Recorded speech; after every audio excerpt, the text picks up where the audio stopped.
मंडलाकारं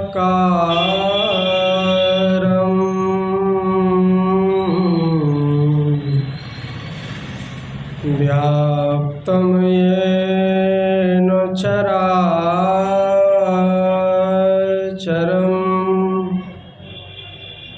तत्पदं दर्शितं येन तस्मै श्री गुरुवे नमः। परम गुरुवे नमः। परात्पर गुरुवे नमः। परमात्मा गुरुवे नमः। आत्मा गुरुवे नमः। आदि गुरुदेव अनादि गुरुदेव अनंत गुरुदेव अखिल गुरुदेव चरण गुरुदेव शरण गुरुदेव चरणारविंद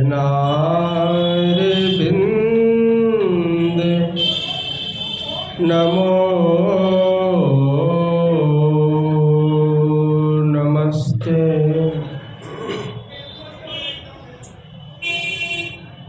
उपस्थित धर्म प्रेमी सज्जनों, माताओं एवं बहनों,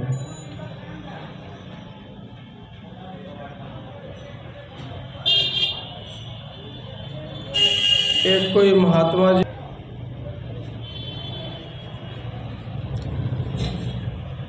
तो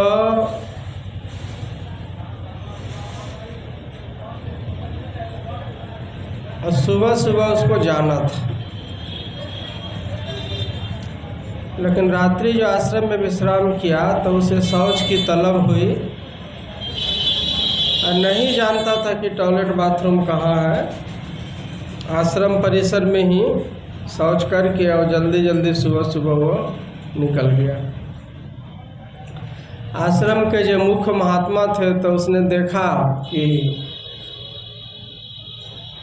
कोई व्यक्ति ठहरा था और अनजान होने के कारण शौच करके चला गया, तो अपने से सफाई करने में वो लग गया। किसी सेवक को या और कर्मचारी को कुछ नहीं बताया कि किसी वृद्ध से गलती हो गई या नया आदमी था तो जहाँ नहीं शौच करना चाहिए था वहाँ गंदगी करके चला गया, तो किसी को बताया नहीं। जो मुख्य आदमी था ना वो अपने से, संजोग से सुबह सुबह जो हड़बड़ में निकला था ना, तो पुराने ज़माने में लोग तो लाठी रखता था साथ में, वो लाठी हड़बड़ में यहीं छूट गया। थोड़ी दूर आधे रास्ते से लौट करके आया लाठी लेने के लिए, वो तो क्या देखता है कि आश्रम का जो मुख्य महात्मा है वही उसकी जगह को गंदगी को सफाई कर रहा है। तो कहा कि बाबा आप स्वयं सफाई कर रहे हैं? कहा भाई तुम ही जानते हो और मैं ही जानता हूँ, तीसरा आदमी ये बात नहीं जानता है। मतलब तुमसे जो भी अनजाने में गलती हो गई अभी तक मैंने किसी को बताया नहीं है, तुम ही जानता हो और मैं ही जानता हूँ। तो इसी को कहते हैं संत हृदय नवनीत समाना, कहा कविन पे कही न जाना। संतों का हृदय जो होता है वो मक्खन के समान होता है। मक्खन तो बाह्य ताप से पिघलता है, लेकिन संत जो होते हैं औरों के दुख तकलीफ को देख करके पिघल जाते हैं। उनमें उदारता होती है और उनमें क्षमा का भाव होता है। इतना छोटा संकीर्ण सोच नहीं होता है कि छुई मुई जैसा तुरंत उदास हो गए, ऐसा नहीं होता है। बहुत बड़ा हृदय होता है। तो संतों की यह तो महिमा है तो गोस्वामी जी ने कहा गिरिजा संत समागम समन लाभ कछुआ। ऐसे संतों का समागम हो जाए, उसका सानिध्य प्राप्त हो जाए, उनका दर्शन करने का लाभ मिल जाए, उनके चरणों में शीश झुकाने का अवसर प्रदान हो जाए, तो कहते हैं उसके समान दुनिया में दूसरा कुछ लाभ नहीं है। क्यों ऐसा कहा? हर मनुष्य के मस्तिष्क से उसके विचारों की आभा निकलती है। जैसे अभी हम लोग बैठे हैं ना यहाँ पर, तो सबको एक जैसा नहीं सोच रहा है, सबको अलग अलग सोच रहा है। जिसकी जितनी क्षमता है उसी हिसाब से जैसी दृष्टि वैसी सृष्टि, जैसी उनकी दृष्टि होती है, जैसा उसका ज्ञान होता है, वैसे संसार को देखने का नज़रिया भी होता है। उसी संसार को भक्त देखता है, सिया राम में सब जग जान, देखता है कि मेरे अलावा, भगवान के अलावा यहाँ कुछ है ही नहीं है, सब में भगवान का दर्शन करता है। और वही साधारण आदमी देखता है तो अपनी योग्यता के अनुसार देखता है, तो उनके विचारों की आभा निकलती। जैसे चोर किस्म का व्यक्ति है तो वो चोर जैसा विचार उनके माइंड से चलेगा, और विचार अगल बगल के आदमी को गुणान्वित करता है।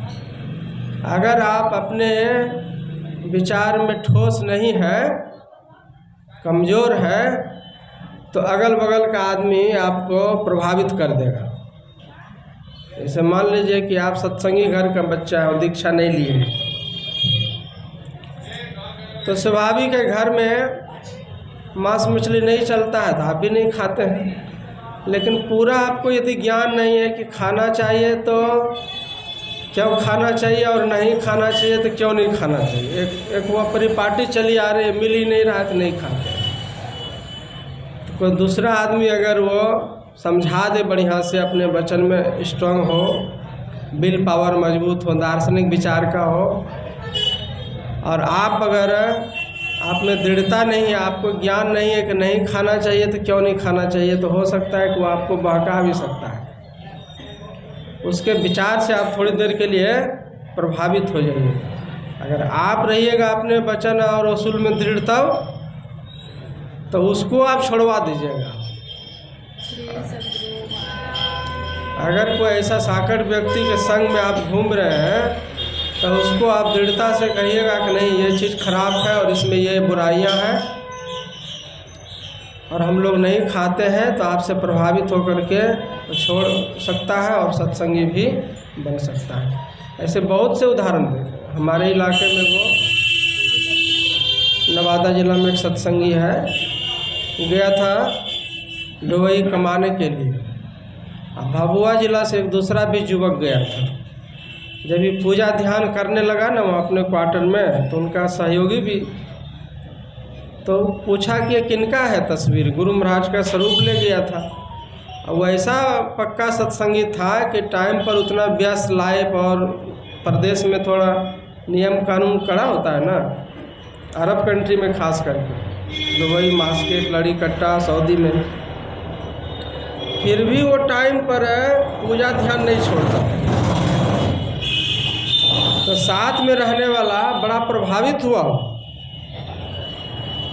जब उनको विचार सुनाया गया तो आया उधर से साथ में, तो सत्संगी बन करके आया। बाद में मिला भी और राजगीर भी कई बार आया। तो कहने का मतलब क्या है, संतों का जब आप दर्शन करते हैं तो उसके मस्तिष्क से एक अलग किस्म की आभा निकलती है। वो कौन सी आभा होती है? गोस्वामी तुलसीदास जी महाराज ने लिखा है, विश्व उपकार हित व्यग्र चित सर्वदा त्यक्त मदमनुकृत पुण्य राशि जत्र तिष्ठन्ति तत्रैव अज सर्वहरि सहित गच्छन्ति क्षीराब्धि वासी। विश्व उपकार के लिए जिसका चित्त हमेशा बेचैन रहता है,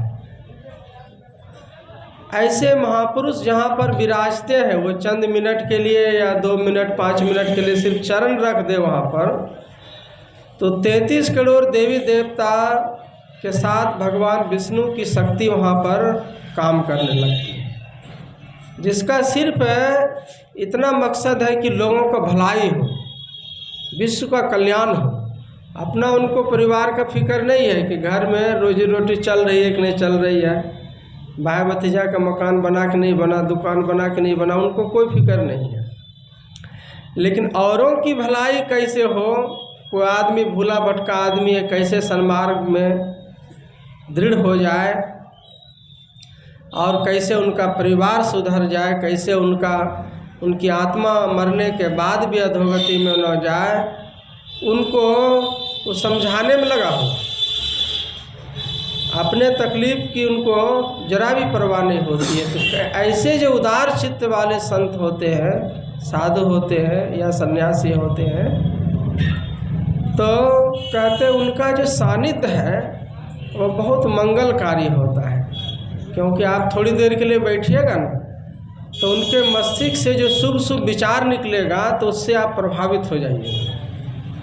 जब आप प्रभावित हो जाइएगा तो विचार से ही आपका थॉट रुकने लग जाएगा। माइंड में जो बहुत तरह की बातें आती रहती है ना, विचार कम हो जाएगा, सुकून की अनुभूति मिलने लगी। कुछ नहीं भी बोले महापुरुष, तब उसे बैठे और आप भी मौन होकर के बैठे हैं तो भी आपका विचार बदल जाएगा। जैसे बाहर उनके सामने से दूर जो चल रहा था उनके सामने में कुछ नहीं चलेगा। अगर कुछ वचन सुनने को मिल जाए तब तो सत्संग की महिमा है कि धन्य घड़ी सोई जब सत्संगा। कहते वह समय बहुत बेशकीमती होता है, कीमती होता है, मूल्यवान होता है, धन्य है जबकि हम सत्संग में बैठे होते हैं। क्यों कहा उनको बेशकीमती? इसीलिए कि वहाँ सद्विचारों की चर्चा होती है, हमें सत्कर्म करने की प्रेरणा मिलती है। उसको जब हम लोग सुन लेंगे तो क्या होगा? गुरु नानक देव जी कहते हैं, सुनिए दुख पाप का नाश। कहते केवल विचारों को सुनने मात्र से दुख और पाप का नाश हो जाता है।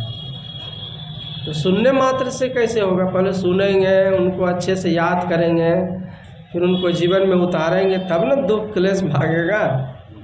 लेकिन ऐसा नहीं कहते गुरु नानक देव जी। कहते केवल तुम सुनने के लिए राजी हो जाओ, लेकिन मन से, मुदित मन से। एक जगह गोस्वामी जी कहते हैं, सुनि समझाई जन मुदित मन, प्रफुल्लित मन से, प्रफुल्लित आह्लादित होकर के, दिल खोल करके, दिल में कोई छल कपट रख करके, राग द्वेष रख करके नहीं। अब पुराना ज्ञान को भुला करके भी संत कहते हैं, जो पहले से थॉट होता है ना, धारणा होती है ना, विचार, उस सब को खोल करके जब सुनिएगा तब ना, पहले से मान लीजिए बहुत सा माइंड में बात पहले से धारणा बंधी हुई है, तो फिर माइंड नई बातों को जाने के लिए जगह चाहिए ना, खाली जगह, स्पेस चाहिए ना। तो उसको मुदित होकर के जो सुनता है तो उसको चार फल की प्राप्ति होती है, अर्थ, धर्म, काम और मोक्ष। मुदित होकर के कैसे सुना जाता है? मुदित होकर के अगर संतों का दर्शन भी खाली कर ले, सिर्फ मात्र दर्शन मात्र से भी उद्धार हो जाता है। एक बौद्ध धर्म की कथा है कि कोई सेठ जी का एक ही लड़का था, तो बीमार हो गया, लेकिन थोड़ा कंजूस स्वभाव के थे सेठ जी, तो समय पर उसका इलाज नहीं करवाया ढंग से, जितना होना चाहिए ना। संपत्ति थी बहुत, लेकिन इलाज करने में जो झिझकते रहा ना, सो बीमारी बढ़ गई। बाद में वो मरणासन स्थिति में आ गया लड़का। कुछ लोग अपनी संतान को ही दौलत समझता है कि यही मेन धन है हमारा, संतान पढ़ लिख लेगा, काबिल बन जाएगा। और कुछ लोग ऐसे भी होते हैं अपवाद में, जो कि धन को ही असली संतान समझता है, और कहीं जाए लेकिन धन हमारा खर्च नहीं हो। तो धन खर्च किया नहीं, मरणासन स्थिति में चला गया, तो डॉक्टर ने भी जवाब दे दिया, उन सबको मालूम हो गया कि अब ये बचेगा, तो घर से बाहर बरामदे पर निकाल दिया गया। चंद मिनटों का ही मेहमान था। तभी उसने क्या देखा कि सामने गली से भगवान बुद्ध भिक्षाटन मांगते हुए निकल रहे थे रास्ते से। उसमें भिक्षावृत्ति का प्रचलन था। तो बड़े बड़े संत और पहुँचे हुए लोग भी वो जो भिक्षा में मिल जाता था अपना बनाते वगैरह नहीं थे। तो सामने से बुद्ध को जो जाते हुए देखा ना, तो उसके मन में बड़ी प्रसन्नता हुई, बड़ा संतोष हुआ मन में कि चलो, माना कि मैं अपने कर्म बस और प्रारब्ध बस, चाहे अपना दोष हो चाहे पिताजी का दोष हो, जो भी हो, तब तो हम तो मरने जा ही रहे हैं। लेकिन मरने के घड़ी में जो भगवान बुद्ध जैसे महान व्यक्ति का दर्शन हो गया, तो ये क्या कम बात है। उसी में टोटल उसने ध्यान दिया, फोकस जो है ना, भगवान को जो टहलते हुए जा रहे थे ना, और उसी में चित्त को लगा करके और आंखें बंद कर ली, तो मरने के बाद सीधे वो लड़का स्वर्ग लोक चला गया। बिना कुछ कर्म धर्म पुण्य किए, कोई दान पुण्य कथा सत्संग सुने, सिर्फ दर्शन मात्र से। फिर शाम को चर्चा हुई, दिन भर जो भिक्षु लोग नगर में भिक्षा मांगने जाते थे ना, तो शाम को वहाँ चर्चा हो, ऐसे कोई टॉपिक निकल जाता था। तो भगवान से कहा, देखिए न प्रभु, सो कैसे कैसे लोग होते हैं दुनिया में। एक ही बेटा था, इतनी संपत्ति, लेकिन ठीक से इलाज नहीं करवाया, बच्चा चल बसा। तो भगवान ने क्या कहा जानते हैं? कहा प्रारब्ध के अनुसार गया तो जरूर है, लेकिन वह अच्छे स्वर्ग लोक में उनकी पहुंच हुई है। कहा कैसे? उसने तो कोई अच्छा कर्म जीवन में नहीं किया। अब बाप भी माँ कंजूस था, तो बेटा भी उसी तरह होगा, स्वाभाविक है, दान पुण्य नहीं किया होगा, तो स्वर्ग कैसे चला गया? कहा इसीलिए कि जब वो मर रहा था ना, तो उसी समय मैं सामने से गुजर रहा था।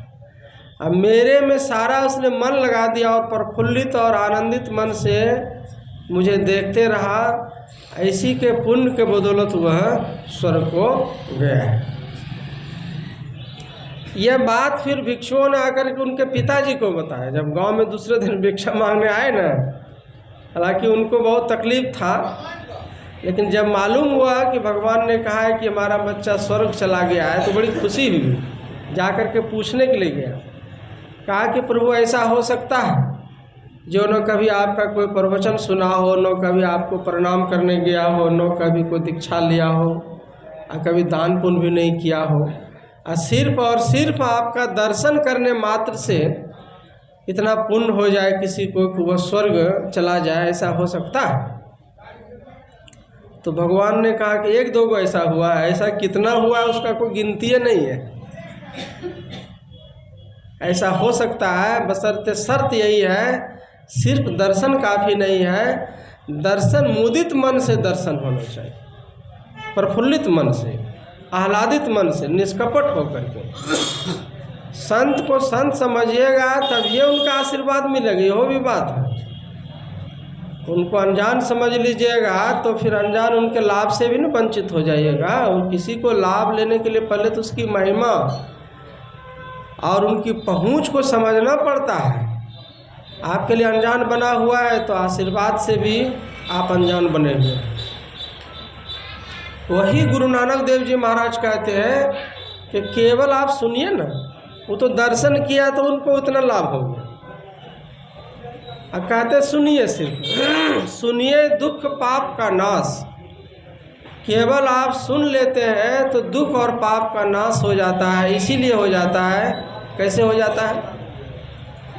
जिस क्षण आप किसी चीज़ को सुन लेते हैं तो वह माइंड और मस्तिष्क में वो घर कर जाता है, बशर्ते वह शांत चित्त से सुना हो और दिल खोल करके प्रफुल्लित मन से सुना हो। और जब आपने सुन लिया और वो चीज़ें आपके माइंड में घर कर गई तो कभी न कभी अच्छा कर्म करने के लिए वह जरूर प्रेरणा करेगा, वो बैठ करके रहने आपको नहीं देगा। सुने हैं तो कभी न कभी जीवान से भी निकलेगा बात। सुन लिए तो रिकॉर्डिंग हो गया वो, बशर्ते ध्यान से। आप रास्ते से जा रहे हैं, कोई आदमी झगड़ रहा है, दो आदमी झगड़ रहा है, आप क्या करते हैं? अमूमन लोग देखने लगता है, ऐसे ताकने लगता है, देखते हैं क्या झगड़ा हो रहा है, किस विषय पर। अब मान लीजिए दोनों में गाली गलौज हो रहा है, गाली एक ने गाली दी, फिर उसका जवाब दूसरे ने दिया। आप 2 मिनट रुक करके सुन लिए, फिर आगे बढ़ गए। आपको लगा कि हमसे तो कोई गलती नहीं हुई, हम तो दूर से देख रहे, झगड़ा दूसरे ने कर रहा था, लेकिन हो गई गलती। आप जो 2 मिनट वहाँ रुक करके जो सुन लिए झगड़े की बातों को, वो गाली की बात आपके कान में चली गई, आपको पता भी नहीं चला। वो आपको लगा महज 2 मिनट, चलते चलते यूँ ही रुक गया, साइकिल ख़राब हो गई थी। हम तो उसमें कोई, हमारा कोई हाथ भी नहीं झगड़े में, न हम समझाने गए न किसी का पक्ष लिए। लेकिन जो आपने 2 मिनट रुक के सुन लिया, वो विचार जो आपके कानों में चली गई, आपको अभी कुछ नहीं पता चलेगा। जब कभी वैसी परिस्थिति आ जाएगी आपके जीवन में, को बताने जाता है। जैसे माँ बाप जिस टोन में बोलता देखते हैं, बाल बच्चा भी उसी तरह बोलने लगता है। अगर हम कोई अपशब्द बोलते हैं तो बच्चा भी सीख गया है। ऊर्जा की सिर्फ कमी है, जरा हम ताकतवर हैं उसको दबा देते हैं, हमारा समय हम बोल लेते हैं, जब उनका समय आएगा तो भी बोल जाएगा। तो सुनने की कितनी बड़ी महिमा। इसीलिए वो कहते गुरु नानक देव जी कि सुनिए दुख पाप का नाश। पहले सुनिए ना, आप अच्छे विचार को सुन लीजिएगा तो अच्छा कर्म आपसे अपने आप होने लगेगा। आज नहीं कल जरूर होगा। जब अच्छा कर्म होने लगेगा तो अच्छा फल भी मिलेगा। तो अच्छा फल मिलेगा तो दुख और पाप बैठे रहेगा, वो भी अपना रास्ता पकड़ेगा। दुख और पाप क्यों आता है जीवन में? जब आपसे कोई ऐसा गुनाह वाला कर्म हो जाता है तो उसके प्रायश्चित के रूप में आपके जीवन में दुख आ जाता है। तो दुख भोगने से पाप कट जाता है और सुख भोगने से पुण्य कटता है। पुण्य कुछ नहीं है, परिवर्तनशील न है दुनिया। तो दुख भी आया है तो वो भी मेहमान बन के आया है। ज़्यादा वक्त आइए नहीं, बिना दवाइयों के बहुत सी बीमारी चली जाती है। दुख भी आया है ना, वो समय पर और जिस काम के लिए आया है। मान लीजिए कोई मेहमान आया, अभी समय कोई समाचार सुनाने के लिए आया, तो 2 मिनट बैठेगा, चाय पानी पी करके जाएगा ना। और अभी ठीक से वो नहीं किया, आप उसको धक्का दे के भगा रहा है। तो मेहमान दुख आया आपके जीवन में तो मेहमान न है वो अपने अपना प्रारब्ध कर्म भोगवा करके अभी अपने आप चुपचाप चला जाएगा। सब दिन दुख भी किसी के जीवन में, सुख नहीं रहता, दुख भी नहीं रहता, बदल जाता है। लेकिन इसको हिम्मत से, मुस्तैदी से समझ लीजिएगा इस सब बात को। इसीलिए पथिक दास जी महाराज ने लिखा है, जीवन में जितने दुख दिखते सब निज दोषों के कारण है, पर जिसको इतना ज्ञान नहीं वो दोष मिटाना क्या जाने। समझिए कि एक दिन के लिए बुखार भी किसी को आता है तो बिना मतलब कुछ नहीं होता दुनिया में। साल भर के पापों को प्रायश्चित कराने के लिए आता है। अब का नहीं तो तब का। अभी अगर हाल में आपने कोई ऐसा नहीं काम किया है, लेकिन कोई समय का जरूर आपके पीछे में लगाओ। कर्म का नियम है, जैसे 1000 गाय के बीच में बछड़ा अपनी गाय को पहचान लेता है, उसी तरह हजारों लोगों के बीच में जिसको जो कर्म का फल भोगना होता है मनुष्य, उसी के पास वो जाता है, पहचान लेता है। कर्म अपने व्यक्ति को पहचान लेता है कि इस व्यक्ति ने ऐसा कर्म किया था तो उसी के पास हम जाएंगे। तो दुख भोगने से पाप कट जाता है, सुख भोगने से पुण्य क्षीण होता है। बहुत सुख, मान लीजिए आप बैठे, आप किसी घर गए, अब बढ़िया 1 गिलास दूध भर करके टेबल पे ला कर रख दिया, तो पुण्य के प्रताप से ना आया। कई बार ऐसा होता है कि 1 गिलास पानी आने में भी देरी हो जाती है, बहुत आवाज़ देते हैं, कोई समय पर नहीं रहता है। अब जाने के साथ ही गर्मा गर्म दूध अगर आपको को परोस दिया भर गिलास, तो उसको प्रारब्ध समझिएगा अच्छा है। कोई भी फैसिलिटी जीवन में आपको मिल रहा है तो उस समय का समझिए कर्म अच्छा है, तो उसका अगर वो करते हैं तो उतने मात्रा में वो पुण्य कमता कि बिना मतलब नहीं आया। उसको अगर आप टरका दिए, दूसरे को दे दिए, कहे नहीं अभी हमको पीने की इच्छा नहीं है भाई आप पी लीजिए, तो उतना बच गया। और थोड़ी देर बाद देखिएगा फिर वो जिसके घर गए तो वो कहेगा कि नहीं उस समय नहीं पिए तो आप पी लीजिए, फिर वो गिलास घूम करके आ सकता है आपके पास। जो चीज़ आप इनकार कर रहे थे कि पुण्य इतना प्रबल है ना, तो जितना जितना सुख हम लोग भोगते हैं उतना पुण्य क्षीण होता है, और जितना दुख भोगते हैं उतना पुण्य हमारा भी क्षीण होता है। इसीलिए कहा गया है कि हम लोग संसार का सुख भोगते हैं ना, तो पुण्य क्षीण होता है, तो बार बार आदमी को नया पुण्य भी करते रहना चाहिए। नया पुण्य कीजिएगा, जैसे कि बैठ करके खाए पुराना बाप दादे की संपत्ति या नया काम नहीं किए तो खत्म हो जाएगा ना। तो नया पुण्य भी होना चाहिए। इसलिए भगवान बुद्ध ने कहा कि मनुष्य अगर सत्कर्म करे तो बार बार करे, क्योंकि सत्कर्म में लगी हुई बुद्धि बहुत बड़ी हानि से बचाता है। तो बहुत बड़ी हानि से क्या बचाता है? अभी देखिए हम लोग सत्संग कर रहे हैं, आए हुए हैं ना सत्संग में, तो सामान्यतः क्या इसका अर्थ निकलता है कि बाबा आए, प्रवचन सुनाए, हम अच्छा विचार सुने, हमको अच्छा लाभ हुआ, इतने लोग अर्थ लगाता है। और दूसरा इसका पहलू क्या है जानते हैं? एक तरफ आप अच्छाई का लाभ उठा रहे हैं और दूसरी तरफ में आप बुराई से भी बचे हुए हैं। अगर इस टाइम यहाँ सत्संग का आयोजन नहीं होता तो हम लोग अपने अपने घरों में होते कि नहीं होते? और अपने अपने घरों में होते तो क्या सब काम करते? विचार कीजिए, इस टाइम में क्या काम करने का समय होता है? कोई मोबाइल चला रहा होता, कोई टीवी देख रहा होता, कोई हाट बाजार, कोई एक दूसरे के साथ गप मार रहा होता, कुछ भी हो सकता है। कोई निंदा चुगली भी कर सकता है, कोई और भी काम हो सकता है छोटा मोटा। कोई सामान भी बिना पूछे आप इधर उधर कर सकते हैं। जो बिना पूछे किसी का सामान उठा लेता है तो चोरी की गिनती में आता है। जिसकी वस्तु है उसके मालिक से इजाज़त लेकर के तब आप लीजिए। तो सत्संग से दूर रहने पर आपके जीवन में से कुछ भी ऐसा कर्म हो सकता है, लेकिन यह सत्संग वाला लाभ नहीं हो सकता है।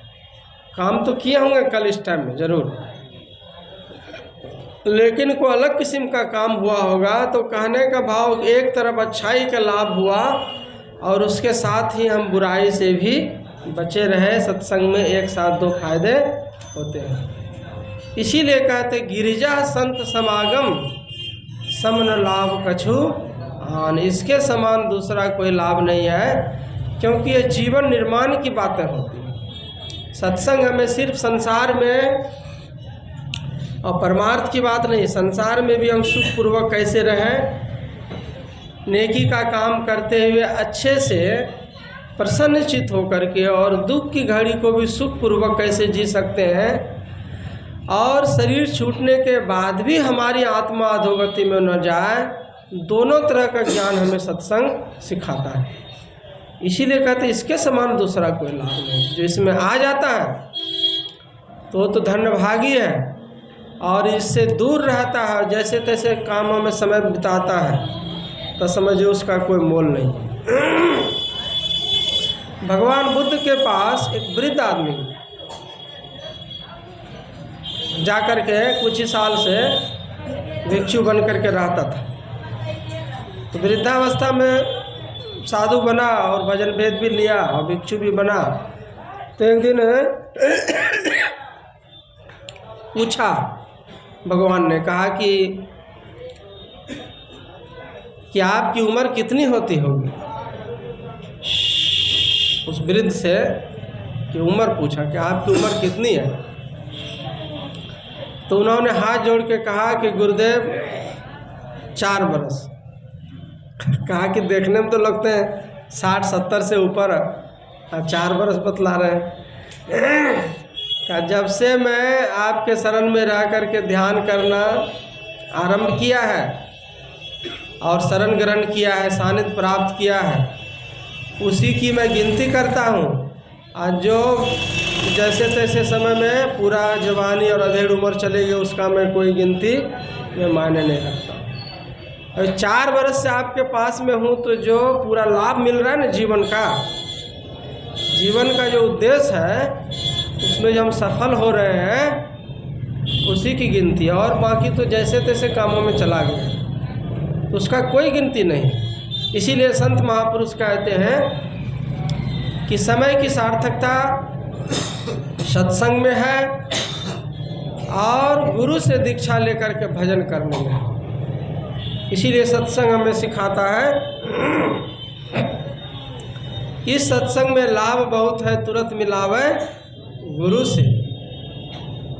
अभी जहाँ से विदाई हो रही थी वहाँ पन्नूचक भागलपुर गांव है, कालगांव के पास, तो गाड़ी के पीछे में एक रिटायर्ड टीचर थे, वो विदाई करने आए थे, गाड़ी तक छोड़ने आए, उनके घर में 2 मिनट के लिए रुके।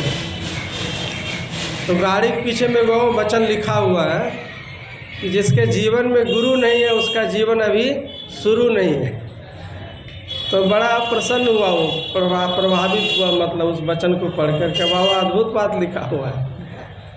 मतलब जिसके जीवन में गुरु नहीं है उसका जीवन अभी शुरू नहीं है, जी तो रहा है, कीट पतंगा कीड़े मकोड़े के जैसा जी रहा, उस जीना को जीना नहीं कहते हैं। जीवन कब होगा?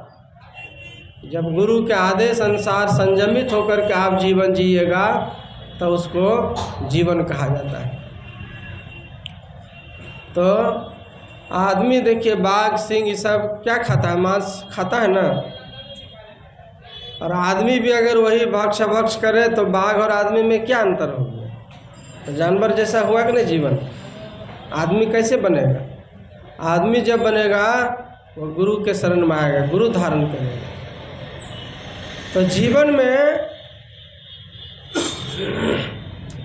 जिस भी व्यक्ति से आप कोई भी कला ज्ञान या हुनर सीखते हैं वो आपके लिए रिस्पेक्ट के योग्य होते हैं, गुरु के समान होते हैं। लेकिन अध्यात्म विद्या और साधना की पद्धति बताने वाले जो गुरु होते हैं वो सर्वाधिक श्रेष्ठ गुरु होते हैं। और एक गुरु तो आपके अंदर में ही, उसको कहते हैं परमात्म गुरु निकट विराजे जाग जाग मन मेरे। लेकिन संत सदगुरु से युक्ति लेकर के जब आप साधना कीजिएगा और अंतर प्रकाश और अंतर्नाद की अनुभूति जब होगी तो वह भी असली गुरु वही होते हैं। मतलब वो ज्ञान की अवस्था में आपको पहुंचा देता है। गुरु तो बौद्धिक ज्ञान देते हैं कि बेटा नियम संयम से रहो, मॉर्निंग मूड के साधना करो।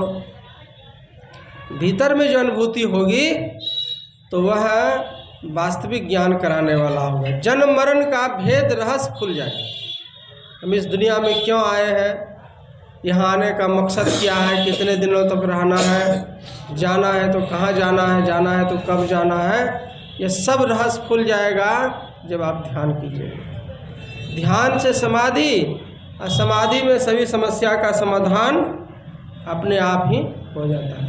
अभी बहुतों के मन में बहुतों तरह का प्रश्न रहता है, दुनिया क्यों बनी है, भगवान को क्या ज़रूरत थी बनाने की, नहीं पूछता है लोग।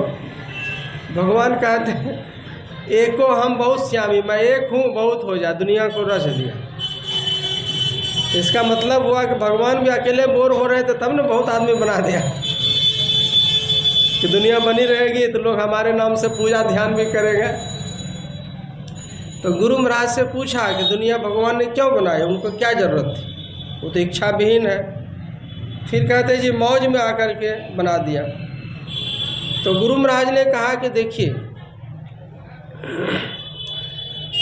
पढ़े भटकते हैं लाखों पंडित,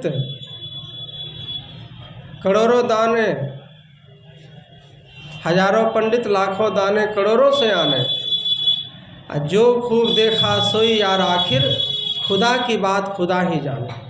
परमात्मा ने दुनिया क्यों बनाई, तो जिसने बनाई, जैसे कि आप मेरे पास क्यों आए, आप ही बतला सकते हैं, दूसरा कौन बतलाएगा। परमात्मा ने क्यों बनाया परमात्मा ही बतला सकते हैं।